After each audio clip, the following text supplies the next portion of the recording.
Alrighty, Mets fans, how's it going? Good morning to you all, especially people on the East Coast. The Metropolitans made a move. I found out about it right before 10 p.m. Eastern time, was waiting for it to break. That yes, the Mets have officially signed veteran left-hander southpaw Jose Quintana to a 2-year, $26 million deal. And no, as of now, it does not take them out of the running on Kodai Senga. It's been further reported from John Heyman, Joel Sherman, and others that the Mets are still very much in on Kodai Senga, as the Mets are among the favorite teams to still land the stud flame-throwing right-hander coming from the MPB. So I would first like to get that out there for anyone wondering regarding, is this a move that the Mets are making because they want Quintana as their number 3? No, that is not the indication at all at this juncture. So this is a depth signing for the New York Mets that I'm very much in favor of. On this type of deal and this pitching market, you could even argue that this is a bargain for a Jose Quintana, who had a sub-3 ERA this past season, finally bouncing back after having some mediocre years, dealing with some injuries, and just not being consistent in the second half of his MLB career. However, start off the year with the Pittsburgh Pirates, looked really good, got traded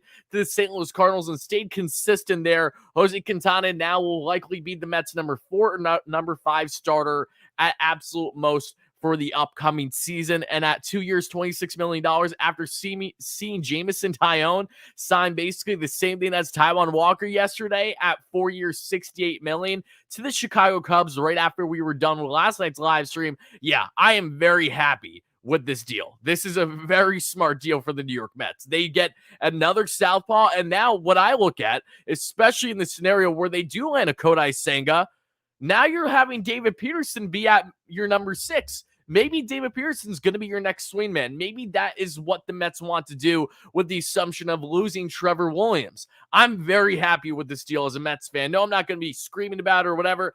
Thank goodness I woke up early today, folks. Seriously, because I was up till almost 4 in the morning just watching everything unfold with baseball last night. I know Taillon signed late, but again, shout out to every single one of you guys chiming in the show. Like I said, Jose Quintana has just signed a 2-year, $26 million deal. So I'm going to continue to share my raw reactions and analysis with you guys. I don't have a stat line, the graphic for you, but we'll be listening off from Fangraphs. Don't worry. And of course, guys, if you're just chiming in, make sure to smash that like and subscribe button. Greatly appreciate. Shout out to my 500 plus live viewers, for everyone on replay. And of course, I have to let you all know that today's show is brought to you by BetOnline. BetOnline is your number 1 source for all your sports betting needs. So make sure you head over to betonline.ag using promo code Bleav at BLEAV. That we get a 50% off welcome bonus. BetOnline, it's where the games begin. Now, folks, let's get more into this deal. Raw reactions. Let me get a poll up here in the live stream for people watching the show live. I want to ask what your opinion is on this deal. For me, like I said, I literally tweeted out like 20 minutes ago,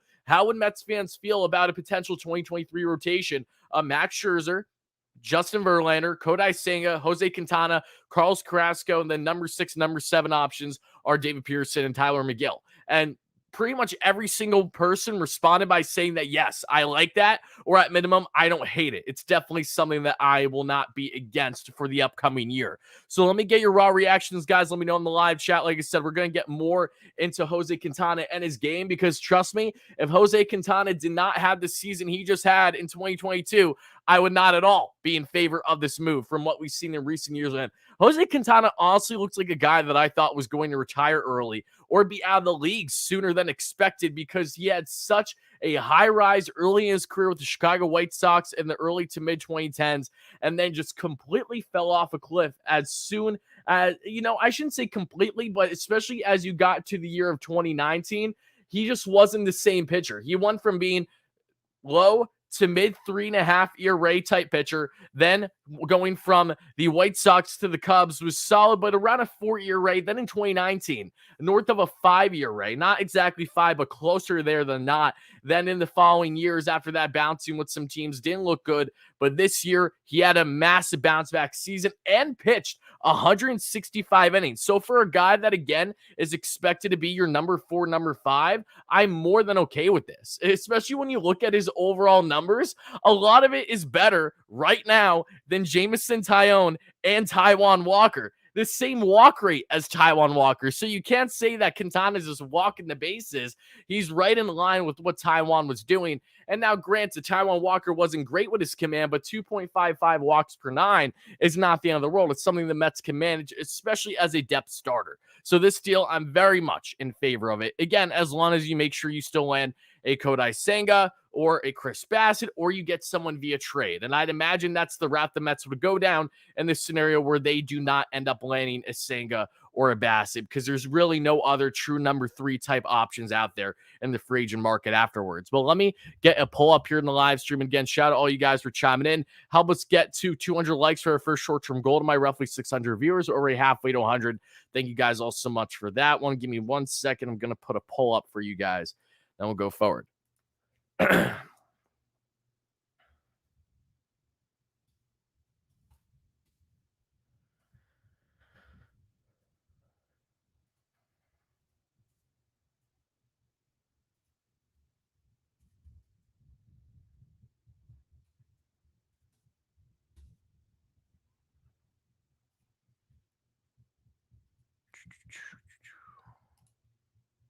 Why aren't we going after Rodon? It's simply because the Mets already signed an ace this offseason in Justin Verlander, and Rodon has a comp pick tied to him. That there's not a realistic world where the Mets are going to get Rodon at minimum 30 mil per year for 6 years, when there are teams that are likely going to outbid the Mets when they have a more serious need for a Rodon type than what the Mets do right now. And that's exactly why they're going heavily in on Kodai Senga, because Kodai Senga has all the potential to be a blossoming number 3 for this Mets rotation, with potential to even be a number 2 or an ace in years to come, depending on how he transitions to the MLB level.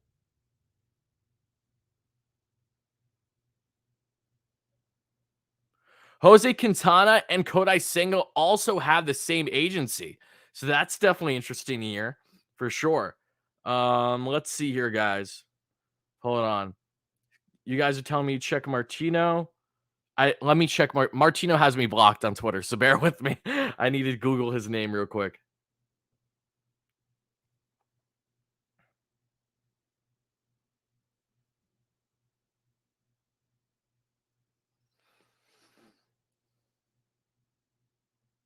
Okay. Oh, yeah. Andy Martino told me the following: Senga and Quintana had the same agency. Wasserman would make no sense for them to take a top team out on Senga, their other client. Exactly. Yes. The Mets are still very much in on Kodai Senga. It was reported last night that the Mets are amongst the biggest suitors, top contenders, biggest teams when it comes to being enamored and truly in love with Kodai Senga, and that is the Mets. And Senga's market is definitely going to be interesting because it may drag out for a little bit. He's taking his time before he makes his decision, and rightfully so when you're going to sign that minimum of 5-6 year deal for the first time in North America. He's never pitched in the States, so I can understand if this may drag out throughout at least the next week. However, let's now talk about Jose Quintana. So for those that don't know, and I didn't know this either, Jose Quintana was actually in the Mets organization years ago. He was in their minor leagues, never pitched a day for them at the MLB level, but he was a part of their minor leagues back in the day. But let's go. Quintana started his career in 2012, as we discussed. And again, first year in the league, 3.76 ERA. Second year, 3.51. Third year, 3.32. Fourth year, 3.36. Fifth year, 3.20. Best of his career. Then we get to sixth, 4.15. Seventh, 4.03. Eighth, 4.68. Ninth, 4.50. 10th, 6.43, which was last season. He was abysmal. And granted, only 63 innings pitched because he dealt with injury. And he dealt with injury for the past couple seasons. But in 2022, 2.93. So ERA-wise, as insane as it is, this was the best statistical season of Jose Quintana's career at the age of 32, 33 when it comes to ERA. That's actually nuts. So it was 3.20 back years ago, and now it is 2.93 that we see here. And now he's going to the Mets on a very good move. And yes, Hog, shout out to you, brother. Guys, make sure to check out Hog Watch if you guys like Padres content.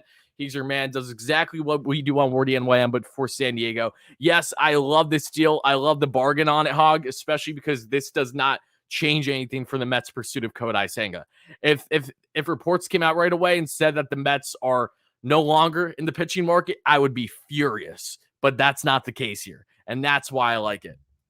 What's the deal? As you see on the bottom, it's 2 years, $26 million, so $13 million per year. And again, the Mets add a nice, savvy southpaw to their rotation. A guy who, again, isn't a strikeout machine. 7.44 K per nine this past year, 2.55 walks per nine, which is solid. Let's see here. Again, advanced numbers, 3.86 expected ERA, not terrible, especially as back-end starter. FIP, 2.99, expected FIP, 3.72. Let me check his WHIP and SI ERA. Give me 1 second.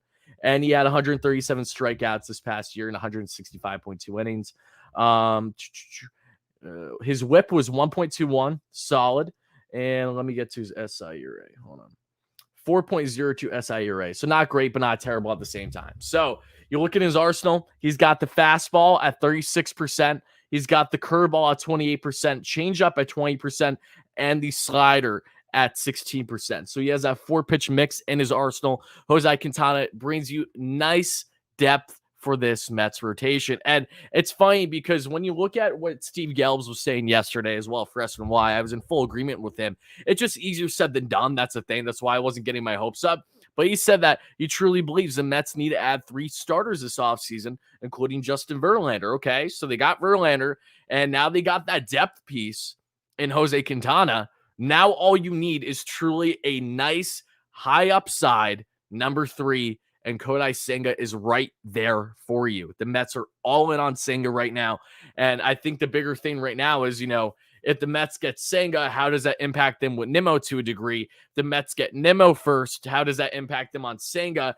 At this juncture, I would comfortably say the Mets have a stronger likelihood of landing Senga than Nimmo, which frustrates me because Nimmo needs to be priority. But Nimmo's market is also astronomical now that Aaron Judge signed with the Yankees today. You'd have to imagine the Giants will be on him, the Padres will be on him, the Dodgers will be in on him. Nimmo is something that we will discuss later tonight in our second live stream. We'll be breaking down all the latest free agent frenzy. We'll talk more on Quintana, and we'll break down all the latest news and rumors tonight around 8:39 p.m. Eastern time for day 4 of the MLB winter meetings. But I will say this about this move again, once more. I was tweeting about it. As long, again, as the Mets make sure that Quintana isn't the end-all be-all for their rotation, that they land another starter like a Senga, like a Bassett, I think that's the best scenario you could ask as a Mets fan heading into this upcoming season. Kodai Senga is so coveted for so many reasons. He spent thorough time, checking out New York when he visited, hanging out around the city, seeing what that vibe was like. First time coming to the States, of course.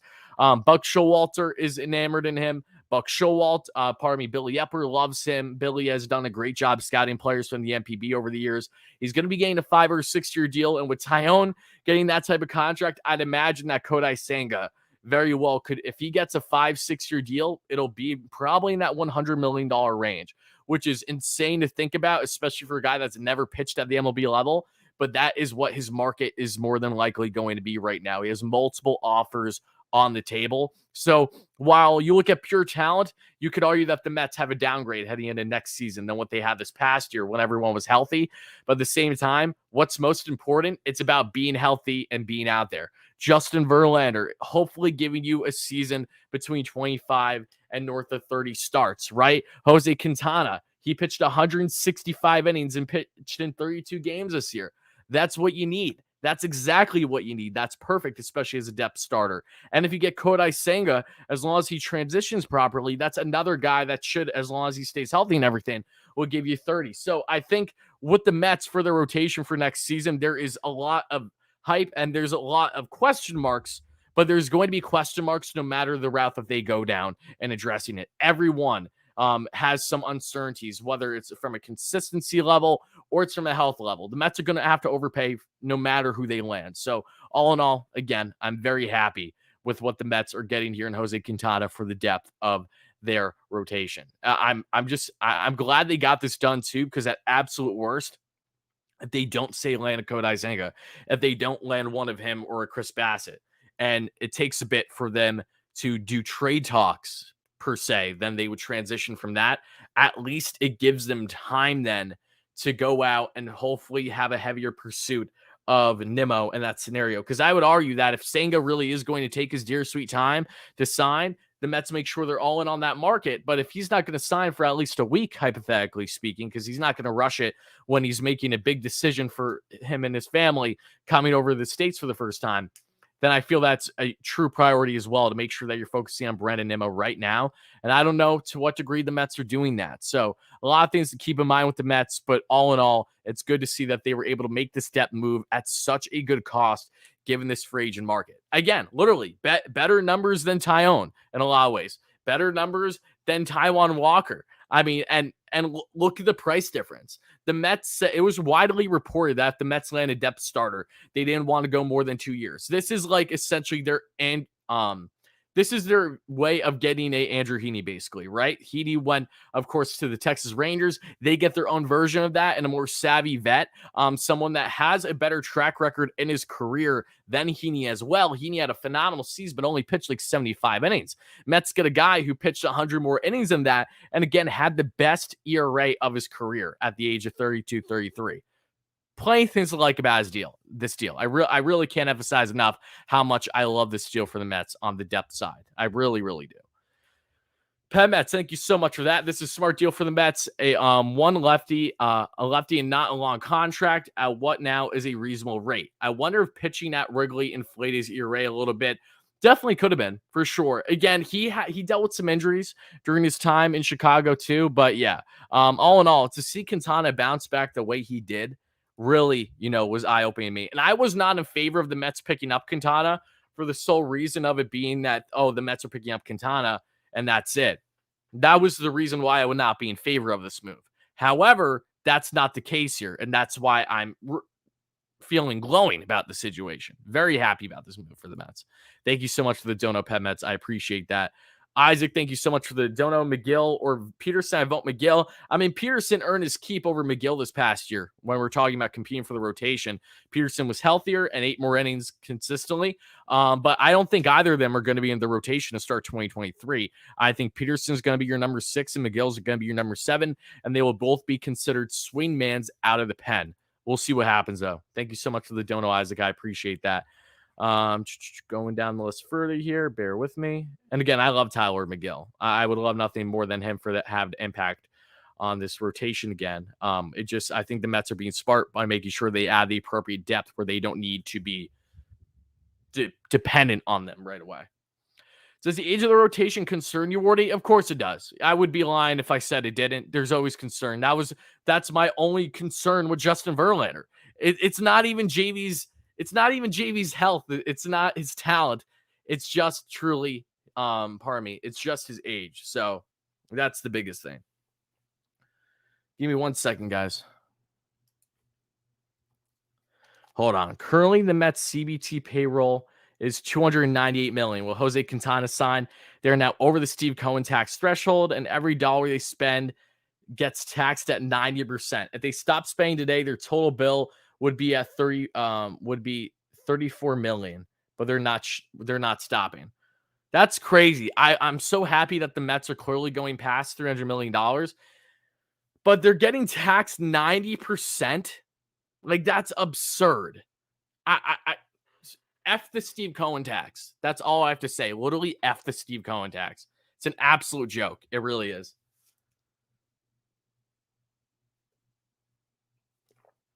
Absolute joke. Let's see. What's up, Rory? I'm praying we sign Chafin tonight. I don't think the Mets are going to sign a reliever tonight, but I pray they sign Chafin at some point too, for sure. Thank you so much for the dono. I appreciate that. Are we still in on Senga? Yes, we are, and that's why I'm excited. Yes, the Mets are still a top contender for Kodai Senga. Let's not ignore the 3.41 WAR either. That is a solid depth. Yeah, 100%, Sean. 100% agree with you. Thank you so much for the donut. I appreciate that. Shout out to you, Sean. Yeah, no, 1000% accurate. That's just wow. Come on, Steve. Keep getting it done. And I know about the Judge news as well. We saw a couple of people be wrong yesterday. iTalk Studios put his reputation on the line, and it was ruined.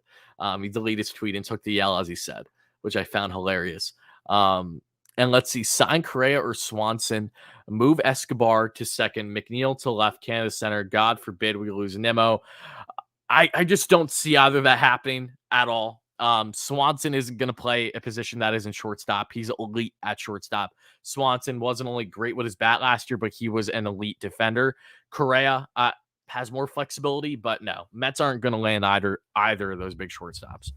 Not a world where I see that happens, even if they lose Nimmo. Thank you so much for the donut, though. I appreciate that. And hype in the chat to you guys. We have right around close to 1,000 live viewers. And for people on replay, thank you so much. This isn't going to be as long of a live stream as, maybe some of the other bigger moves. Because, again, it's a depth move. I'm not going to sit here and repeat the same thing a million times over and over again. But I always want to hop live for these shows, especially when breaking news happens. I'm just grateful, again, that I woke up early today. I kid you not. I had to wake up early specifically. Earliest I've woken up in I don't know, probably at least 2 weeks, because my schedule's been an absolute mess, literally. Staying up till at minimum 2, 3, 4 a.m. every day this week because of the winter meetings is not fun. Had to make sure I was up at 7:30 today, so only had like a couple hours of sleep. Had to take my mom somewhere, and then shortly after I got back home from taking my mom somewhere, I was informed by the people I trust that have connections in the industry and said, watch out. Kenley Jansen is going to the Boston Red Sox, in which he signed a $32 million deal with them today, right after the Quintana deal, and that Jose Quintana is going to the Mets. So I'm just glad. I'm just glad that everything worked out. I'm so happy because my dumbass probably would have been sleeping right now. Not even gonna lie. Isaac, thank you so much for the dono. Miguel started opening day and shut it down. His injury killed the momentum. Pearson gives me John these vibes. Big potential, too inconsistent. I get what you're saying, and I love Tyler Miguel. I love him to death. Love him. Love his family. Julie, his mom, is a member on the channel. Shout out to you, Julie. I love Miguel, and I think he's deserving of a shot, but that's not something the Mets can bank on right now. You know what I mean? Like, the Mets also brought him back as a reliever when he finally returned healthy. So the Mets need to build him up again. And if they have to turn to McGill and or Peterson, so be it, because of injuries or inconsistencies. But that's the exact type of depth the Mets need, right? That's the depth I want the Mets to have. I don't want the Mets to be dependent on either of those two pitchers being in the rotation as soon as next season. I want them to have to turn to those guys should injuries occur, inconsistencies occur, or just, again, maybe wanting to skip a start or two when you have veterans in that being in Max Scherzer and Justin Verlander leading the way. You need these guys healthy down the stretch. How do you do that? Maybe considering a 6-man rotation every now and then. You got to get creative, and the depth for the Mets. If they land Senga, they have a really, really solid 7 starters to turn from. And I love that. I really, really like that. That's what the Mets need. You can never have enough depth. Having McGill as Peterson as literally your backup options is a great scenario for this team. Great scenario. Let's see here, guys. I'm seeing more tweets, so bear with me 1 second. Hold on, everybody.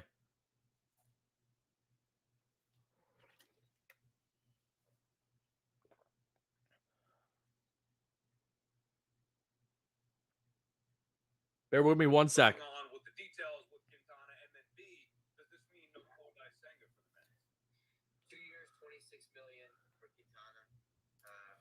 One thing, this just happened, so Senga question is obviously a fair one. I have to do. Give me 1 second, everybody.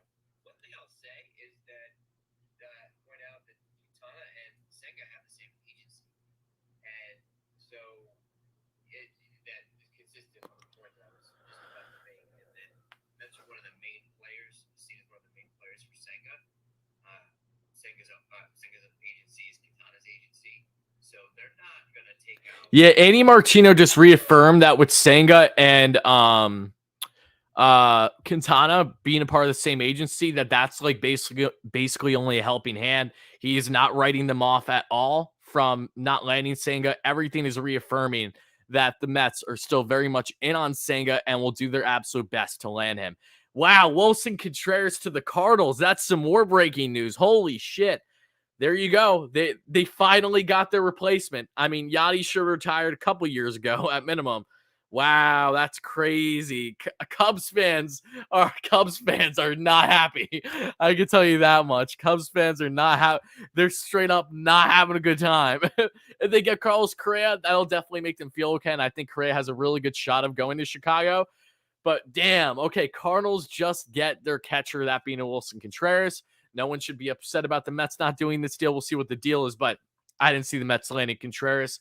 They have Francisco Alvarez for a reason. We just got to hope as fans that James McCann maybe gets dumped somewhere if possible. But yeah, Wilson Contreras is now the new fill-in as the heir apparent, if you will, to Yadier Molina at backstop for the St. Louis Cardinals. Big deal. The only bummer I will say out of this is that I know there were rumblings that the Cardinals could be a fit for McCann if they don't land Contreras or Sean Murphy. Now that's out of the realm of possibility. Send McCann to Texas to play with DeGrom. I wouldn't be against it, but I think Texas would. And again, McCann, he's like, isn't he from like Arkansas or something? Like he would fit in nicely in Texas. No, James McCann garbage dump is off the table. It's not off the table, but it's not likely right now. We know that. Thank you so much for the dono, though, John. I appreciate that. Again, breaking news, Mets have signed veteran southpaw Jose Quintana to a 2-year, $26 million deal. Mets add a savvy veteran who's coming off of the best season of his career ERA-wise. Huge bounce back year after some mediocre years dealing with injury, really since the start of 2019. Quintana now, who was originally in the Mets farm back in the day, years ago, now returns to Queens and will finally get a chance to be an effective depth pitcher for them on the bump as a number 4 or number 5 starter. Quintana again had a 2.93 ERA and just over 165 innings this past season, all pitching in the NL Central. First half of the season with the Pittsburgh Pirates on a 1-year, $2 million deal. Talk about a bargain. And the Pirates are able to flip him via trade then to the St. Louis Cardinals, in which he helped them down the stretch in their playoff pursuit. So now Quintana enters the reins with the Mets, and Kodai Senga is still very much a possibility for the Metropolitans.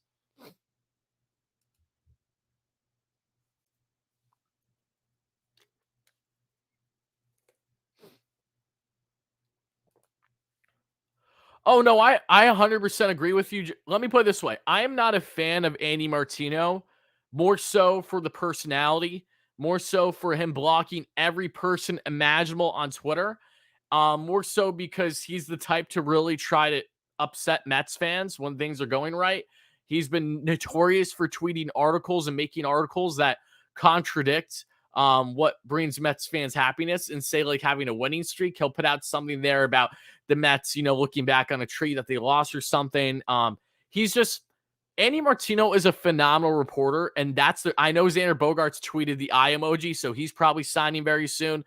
Andy Martino is a phenomenal reporter when actually reporting the latest for the Mets regarding stuff like breaking news, reporting to players Mets have interest in. Andy has been on the money with all of that. I just wish that was the Andy Martino that we consistently got. If he wasn't the schmuck that he is, with everything that he does, with blocking everyone, with acting like the type of character he is, having so many clown-filled type articles that are aside from signing and pursuing players, I would be the biggest Andy Martino lover. I'm very conflicted with Andy. And it's frustrating because, again, I will give him all the credit in the world. He has been phenomenal with his reporting. He is such a downer. Exactly, Mike. And he's so Jekyll and Hyde. Mets fans don't know how to feel about him because, yes, he's been accurate with reporting. He's saying a lot of great things, and we're all in favor of it so far this offseason. But it doesn't change the fact of like all the shit he constantly does. So annoying. Oh, it's a fake Xander Bogaerts, man. The Xander Bogaerts tweet is a fake Xander Bogaerts, and some people fell for it and tweet about it. That's why. That's actually hilarious. This is such a horrible sign. Carmine, no, it's not. If you're talking about Jose Quintana, it's the opposite of horrible. The Mets just signed a depth starter for probably the best bargain contract out there among starting pitchers. This is a better deal than Andrew Heaney, in my opinion. I love this deal. I love this deal. As long as the Mets make sure they get a Senga or a Bassett or get a number 3 via trade. As long as they get that number 3, they are in such a good spot with their depth. That I can't emphasize that enough. I am in love with this deal for what it is and what it's supposed to be. Now, if this was just Jose Quintana's our number 3 next season, Mets aren't doing anything, they're out, then I'm not okay. I'm not okay with that. But that is not the case here. Heaney had better stuff last year, but he didn't even pitch 100 innings. Jose Quintana at the age of 32, 33, still 33 actually, pitched 165 innings and just had the best ERA of his career. It's not something to look at and say that's a bad move, especially for a Mets team that needs depth. We know that, okay? I like this. And I love the idea of bringing in the southpaw too. I won't love Quintana's 4.88 ERA next year. Come back to me once the season concludes retro, and then we'll discuss it again. I just think it's asinine to talk down on this deal as a number 4, number 5 starter with how expensive this pitching market is and with the Mets still fully on board with Kodai Senga. That's the thing. If that wasn't the case, then everyone has all the right in the world to be showing these criticisms. But seriously, I really think it's silly to think otherwise.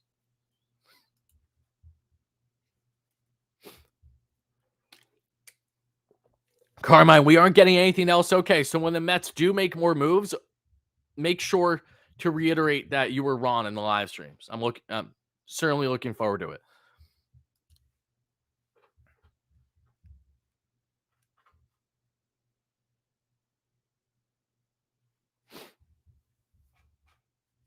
Cohen is all talk, no walk, gimpy at best. Jesus Christ, what is wrong with some of you people? My goodness, great. It's just crazy. It's like people just don't pay attention.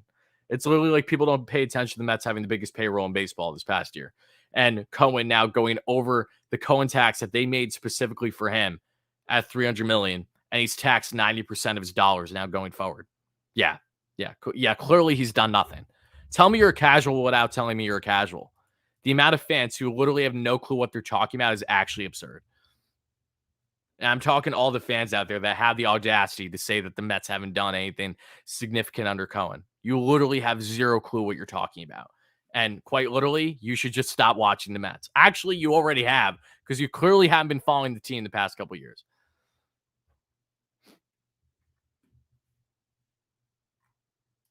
Yoshima, thank you so much for the dono. I appreciate that. I'm wary of Quintana because I don't know if he can replicate last season, but I'm not upset. I don't think Quintana is going to have a sub-3 ERA next year. I think Quintana, especially in this type of division and with all the traveling, I anticipate he will be around a 3.5, 3.6, worst 3.7 ERA.